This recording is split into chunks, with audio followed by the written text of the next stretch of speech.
Hello everyone, I welcome you all to this amazing channel of हमारा platform. आज हम digestive system के कुछ और एमसीक्यूज को सॉल्व करेंगे और उनके बारे में थोड़ा सा डिस्कशन करेंगे। सीरीज को शुरू करने से पहले मैं एक चीज़ आपको बताना चाहूँगी कि जैसे आपने साइंस में एक लॉ पढ़ा होगा, the law of conservation of mass. Mass यानी द्रव्यमान जिसे कहते हैं हम। तो वो कहता है कि मास can neither be created nor be destroyed, यानी कि द्रव्यमान का ना ही क्रिएशन हो सकता है ना ही उसका डिस्ट्रक्शन हो सकता है, वो एक फॉर्म से दूसरे फॉर्म में कन्वर्ट होते रहता है। ऐसा ही कुछ क्वेश्चंस के साथ होता है जो आपके एग्जाम्स में आते हैं। क्वेश्चंस वही रहते हैं जो आप क्लास में पढ़ते हैं, बस एग्जामिनर उसे क्या करते हैं, अपने अकॉर्डिंग ट्विस्ट करके आपके सामने प्रेजेंट कर देते हैं।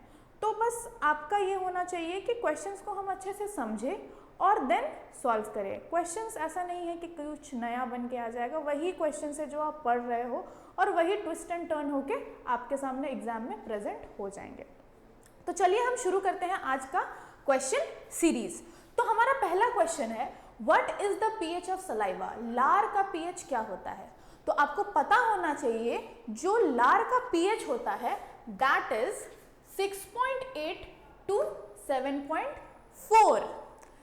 और ये चीज़ हम जानते हैं कि ये जो पीएच होता है ये कभी कभी वैरी कर जाता है, बट नॉर्मल कंडीशन में ह्यूमंस में जो पीएच होता है वो एग्जैक्टली 6.8 ही पाया जाता है।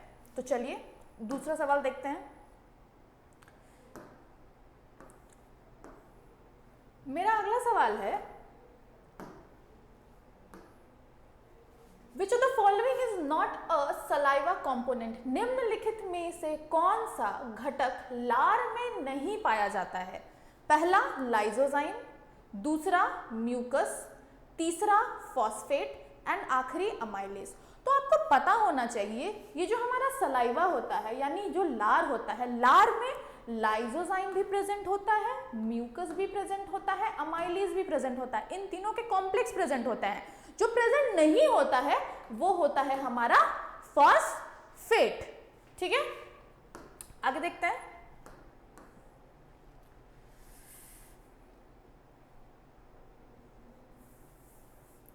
अगला सवाल देखते हैं। अगला सवाल कहता है कि in which of the following saliva is used for digestion? लार का उपयोग किसके पाचन में होता है? सबसे पहला फैट्स यानी वसा, दूसरा फाइबर्स यानी रेशे, तीसरा स्टार्च एंड हमारा आखिरी है प्रोटीन। तो बोलना चाहता है कि saliva is used for digestion. Saliva किसके डाइजेशन के लिए यूज किया जाता है? तो सलाइवा आपको पता होना चाहिए, सलाइवा स्टार्च जिसे हम कार्बोहाइड्रेट भी कहते हैं, इसके डाइजेशन के लिए यूज होता है। और ये डाइजेशन कहाँ शुरू होता है? ये जो डाइजेशन होता है स्टार्च का, ये आपके शुरू होता है माउथ में यानी मुख में। ठीक है, चलिए अगला सवाल देखते हैं। अगला सवाल कहता है कि which of the following enzymes is secreted by pancreas? निम्न में से कौन सा एंजाइम अग्नाशय द्वारा स्रावित होता है? पहला लैक्टोज, दूसरा सुक्रोज, तीसरा माल्टोज एंड आखिरी ट्रिप्सिन। तो आपको ये पता होना चाहिए, जब मैंने आपको अग्नाशय के बारे में पढ़ाया था तो मैंने आपको बताया था कि अग्नाशय में से अग्नाशय रस निकलता है, स्रावित होता है, और वो क्या क्या होता है? ट्रिप्सिनोजेन होते हैं, और क्या होता है? कार्बोक्सी पेप्टाइडेज होते हैं, एंड क्या होते हैं? काइमोट्रिप्सिनोजेन होते हैं, जो बाद में ये इनिशियली इनएक्टिव फॉर्म में प्रेजेंट होते हैं, फिर वो एक्टिव में कन्वर्ट होते हैं। तो हमारा आंसर क्या होना चाहिए? यहाँ हमारा आंसर होना चाहिए ट्रिप्सिन। तो चलिए आगे देखते हैं। मेरा अगला सवाल है, In the buccal cavity of human beings, digestion of which of the following gets started? मनुष्य के मुख गुहा में निम्न में से किसका पाचन प्रारंभ होता है? मैंने आपको थोड़ी देर पहले ही बताया कि जो स्टार्च होता है उसका डाइजेशन माउथ में शुरू होता है और वो क्या करता है? सलाइवा करता है। कौन करता है? सलाइवा करता है। तो ये सिमिलर क्वेश्चन ही है जिसका आंसर होगा कार्बोहाइड्रेट। कार्बोहाइड्रेट या स्टार्च, आपको ऑप्शन में जो मिले इसका आंसर कार्बोहाइड्रेट या स्टार्च ही होगा। ठीक है, बकल कैविटी यानी मुख में आपका जो डाइजेशन शुरू होता है सलाइवा के हेल्प से, लार के हेल्प से, वो कार्बोहाइड्रेट या स्टार्च का होता है। ठीक है, अगला सवाल कहता है कि which of the following is not digestive enzyme in the human system. मानव पाचन तंत्र में निम्नलिखित में से कौन सा एक पाचक एंजाइम नहीं है? कौन सा पाचक एंजाइम नहीं है? ऑप्शन क्या है? ट्रिप्सिन, दूसरा गैस्ट्रीन, तीसरा टाइलिन एंड आखिरी पेप्सिन। तो आपको पता होना चाहिए ये जो ट्रिप्सिन है ये आपके अग्नाशय में से रिलीज होता है, स्रावित होता है। ये जो आपका टाइलिन है ये आपके सलाइवरी ग्लैंड्स में से रिलीज होता है, और ये जो पेप्सिन है ये आपके स्टमक में से रिलीज होता है। तो ये भी एंजाइम है, ये भी एंजाइम है, ये भी एंजाइम है। जो आपका एंजाइम नहीं है वो गैस्ट्रीन है। तो गैस्ट्रीन है क्या? तो ये जो गैस्ट्रीन है, ये गैस्ट्रीन एक तरह का हार्मोन है, एक तरह का पेप्टाइड हार्मोन है। और ये पेप्टाइड हार्मोन क्या करता है? ये स्टमक के जो एसिड है यानी हाइड्रोक्लोरिक एसिड का स्टिमुलेशन में, स्रावित होने में मदद करता है। ठीक है, इसका आंसर होगा गैस्ट्रीन। चलिए आगे बढ़ते हैं।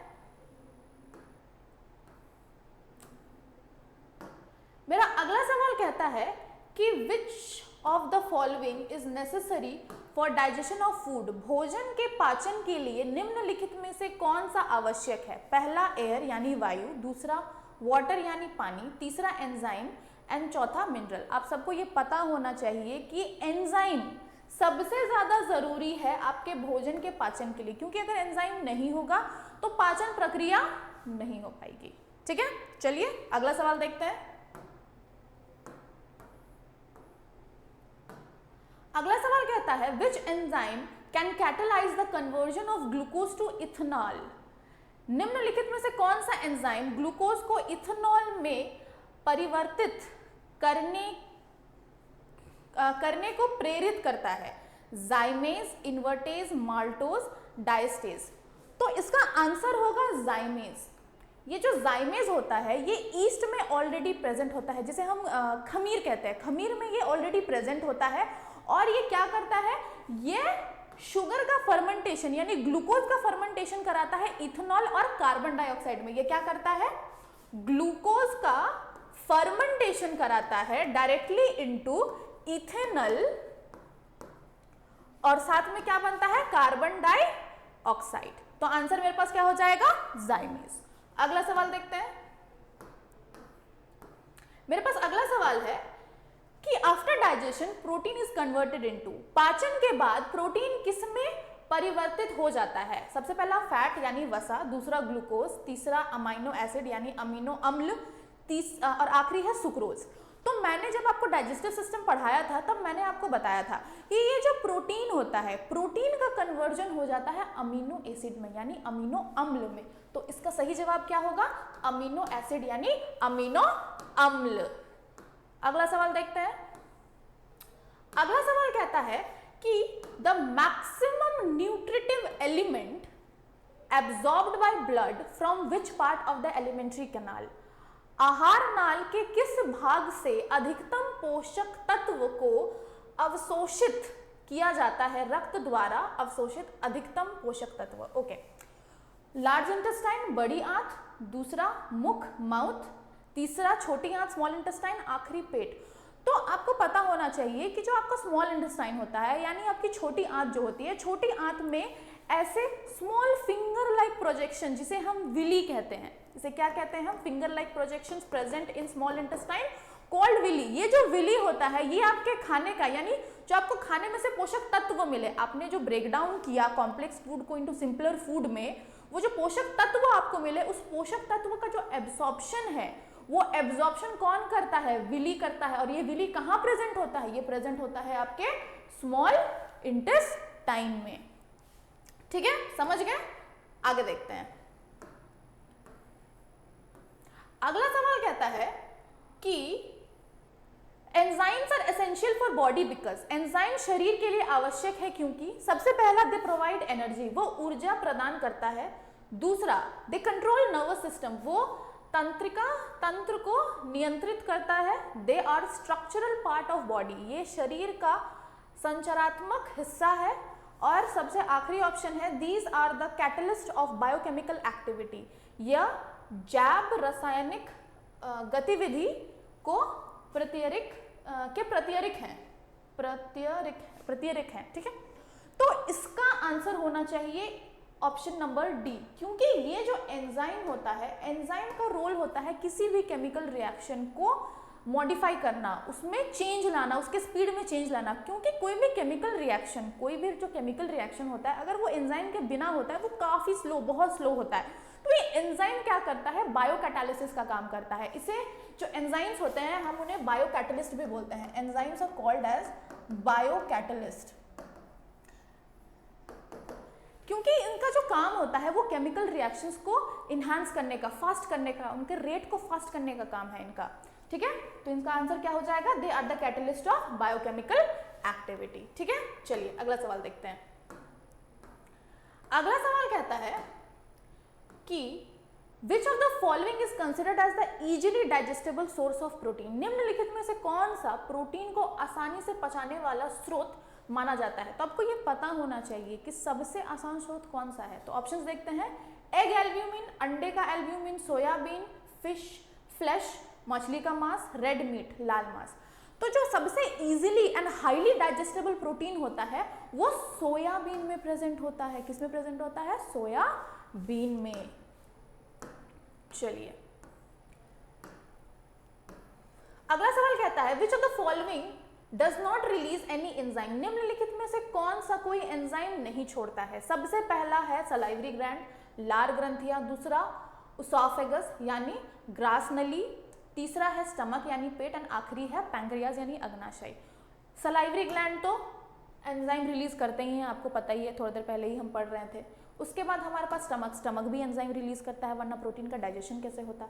फिर अग्नाशय भी अपने एंजाइम्स रिलीज करते हैं। तो जो रिलीज नहीं करता है वो है हमारा उसोफेगस यानी ग्रास नली। और इसके बारे में एक इंपॉर्टेंट चीज आपको ये पता होना चाहिए कि इसमें इसका जो लेंथ होता है ये अराउंड 20 सेंटीमीटर का होता है। ठीक है, चलिए आगे देखते हैं।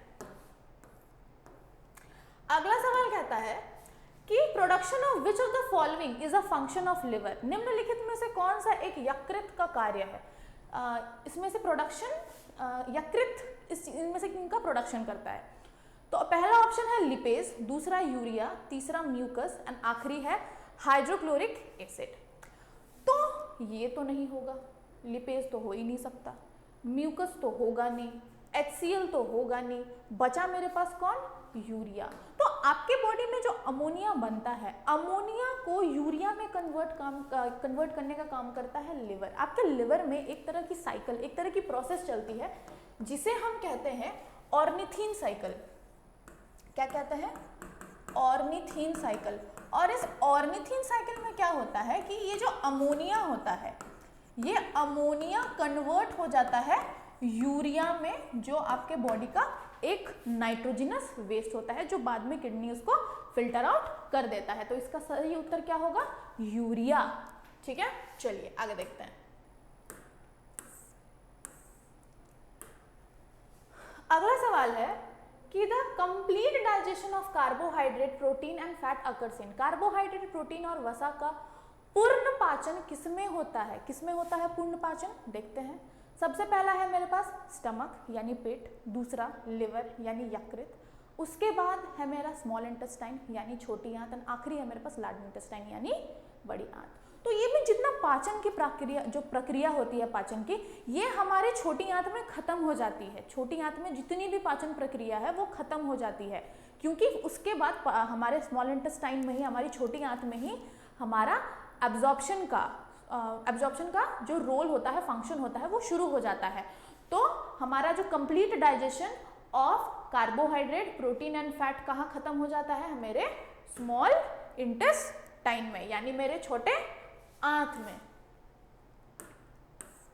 ठीक है, उसके बाद अगला सवाल है, table sugar is which kind of sugar. Table शर्करा किसको कहा जाता है, किसको कहा जाता है। पहला ऑप्शन फ्रक्टोज, दूसरा गैलेक्टोज, तीसरा ग्लूकोज, एंड आखिरी है सुक्रोज। ठीक है, ये जो टेबल शुगर होता है, जिसे हम रिफाइंड शुगर भी कहते हैं, जिसे हम रिफाइंड शुगर भी कहते हैं, और हम इसे केन शुगर भी कहते हैं, ये एक्चुअली में होता है सुक्रोज। और ये सुक्रोज किस चीज का बना है, सुक्रोज बना है ग्लूकोज प्लस फ्रक्टोज का। ठीक है, तो टेबल शुगर किसे कहते हैं, टेबल शर्करा किसे कहते हैं, सुक्रोज को कहते हैं। और ये सुक्रोज किस चीज का बना है, ग्लूकोज और फ्रक्टोज का। चलिए अगला सवाल देखते हैं। अगला सवाल है कि milk converts into coagulated milk और curd with the help of enzyme. दूध को दही में बदलने वाला एंजाइम कौन सा है? पहला है रेनिन, दूसरा पेप्सिन, तीसरा रेसिन एंड आखिरी है सिट्रेट। आपको ये चीज, आपने शायद ये चीज ध्यान नहीं दिया होगा, लेकिन ये जो रेनिन है यहाँ पे मेरे हिसाब से ये रेनिन का स्पेलिंग कुछ ये होना चाहिए, RENNIN, क्योंकि ये वाला जो रेनिन है ये कहीं और काम आता है। ये आपके RAAS रास, रेनिन एंजियोस्टेंसिन एल्डोस्टेरॉन सिस्टम में काम आता है, जो आपके बीपी से रिलेटेड होता है। यहाँ पे आपको उसके बारे में नहीं पढ़ना है, जब आप एंडोक्राइन सिस्टम पढ़ोगे तब आपको रास के बारे में पढ़ना है। वहाँ पे जो ये R होता है वो RENIN होता है। ये जो एंजाइम है ये RENNIN होगा, ठीक है। और यही वो एंजाइम है जो कन्वर्ट करता है आपके मिल्क को कर्ड में। तो इसका सही जवाब क्या होगा, रेनिन। चलिए आगे देखते हैं। अगला सवाल है, सार मिल्क कंटेन्स, खट्टे दूध में क्या है? पहला एसिटिक एसिड यानी एसिटिक अम्ल, दूसरा टार्ट्रिक एसिड यानी टार्ट्रिक अम्ल, तीसरा सिट्रिक एसिड यानी सिट्रिक अम्ल और आखिरी है लैक्टिक एसिड यानी लैक्टिक अम्ल। आपको ये पता होना चाहिए कि खट्टे दूध में लैक्टिक एसिड पाया जाता है। कौन सा एसिड पाया जाता है? लैक्टिक एसिड पाया जाता है। अगला सवाल है, dehydration in human body is caused due to the deficiency of. निर्जलीकरण बीमारी किसके कमी से होती है? पहला विटामिन, दूसरा सॉल्ट यानी लवण, तीसरा हार्मोन एंड आखिरी पानी। ऑब्वियसली क्या कह रहा है, निर्जलीकरण यानी पानी के बिना, तो किसके वजह से होगा? वाटर, पानी के कमी के वजह से डिहाइड्रेशन होता है, ठीक है। अगला सवाल देखते हैं। Which of the following does not provide any energy? निम्न में से किसके द्वारा ऊर्जा उत्पादन नहीं होता है? किसके द्वारा ऊर्जा उत्पादन नहीं होता है? फैट से तो होता है, वसा, पहला ऑप्शन। दूसरा प्रोटीन, प्रोटीन से भी होता है। कार्बोहाइड्रेट, शर्करा से भी होता है। किससे नहीं होता है? वो विटामिन से नहीं होता है, क्योंकि इनका काम एनर्जी प्रोडक्शन नहीं होता है, ठीक है।